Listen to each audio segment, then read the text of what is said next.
If you've been scrolling through endless DJ controller options, watching video after video, and still feel like you're stuck in a loop of which one actually works for me, you're not alone. The market is crowded, the marketing buzz is loud, and the risk of spending a good chunk of money on something that ends up collecting dust is real. Link is in the description if you want to check the product details on Amazon.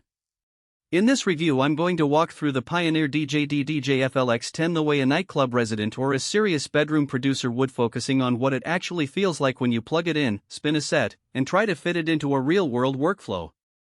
Let's start with the context that matters most. You're either a mobile DJ who needs a compact rig that can still deliver that club standard feel, or you're a home-based creator looking to expand from 2-deck software into something that mimics a 4-deck setup without buying a full-size mixer. The FLX10 positions itself right in the middle, promising track separation and remix on the fly while also bundling a lighting controller. That's a lot of promises, so the question becomes, does it actually simplify the job, or does it add another layer of complexity? First off, the layout feels instantly familiar if you've ever used a Pioneer CDJ or a standard DDJ series. The 4 performance pads are grouped in a way that mirrors the typical 2-deck plus 2 AUX arrangement you'd see in a club. What I found most useful in a real gig is the ability to assign each pad to a different sample or effect and trigger them while you're mixing the main tracks. I set up a small house party scenario, loaded 2 main tracks on deck A and deck B, and used deck C and D to cue up percussive loops and vocal stabs. Because the controller supports track separation, those extra decks stay independent of the master output until you decide to blend them in. In practice, that means you can drop a 1-measure drum roll without bleeding into the main mix, something that many 2-deck controllers force you to work around with clever cueing tricks. The lighting integration is another point that often trips people up. The FLX10 includes a built-in lighting control surface that talks to Pioneer's own lighting software. If you already have a modest DMX rig or are planning to add one, the controller lets you map faders and knobs to dimmers, strobe speeds, or color changes. During my test, I programmed a simple 4-step color cycle that synced with the beat on deck A, and it worked without any extra MIDI routing. That's a genuine time saver for DJs who want a visual element without pulling out a separate lighting console. On the flip side, if you don't intend to use lighting at all, those extra knobs sit idle, which is fine but also adds a few more buttons you'll never touch. Software compatibility is where many buyers get caught. The FLX10 is built to run seamlessly with Pioneer's own Rekordbox DJ, but it also supports Serato DJ Pro via a firmware toggle. I tried both, and the transition was smooth, no driver drama, no latency hiccups.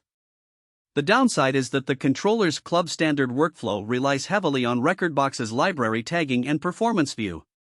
If you're entrenched in Traktor or Virtual DJ, you'll have to either switch software or accept a less integrated experience. That's something to keep in mind if your workflow is already set in stone.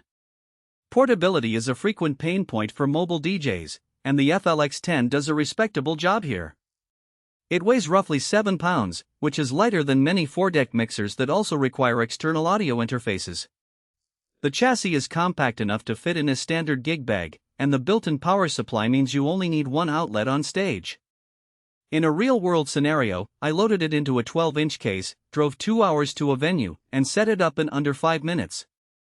The only hidden trade-off is that the controller uses a single USB-C connection for both power and data, so you need a reliable cable and a power source that can handle the draw. Cheap chargers can cause occasional disconnects during high-intensity sets. Now, who should actually consider buying this unit? If you're a DJ who already feels comfortable with 2 decks and wants to start layering samples, loops, or even a live drum machine without buying a separate sampler, the FLX10's 4-channel architecture is a natural upgrade.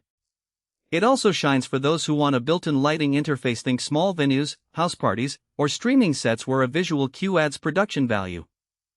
For bedroom producers who are just starting out, the controller provides a solid bridge between software-only mixing and hardware-enhanced performance, and the price point sits below many full-size club mixers, delivering a good amount of bang for the buck. Conversely, if you're a seasoned club DJ who already has a dedicated mixer, external effects units, and a lighting rig, you might find the FLX10 redundant. The integrated lighting control, while convenient, doesn't replace a full lighting console, and the performance pads, though versatile, won't match the depth of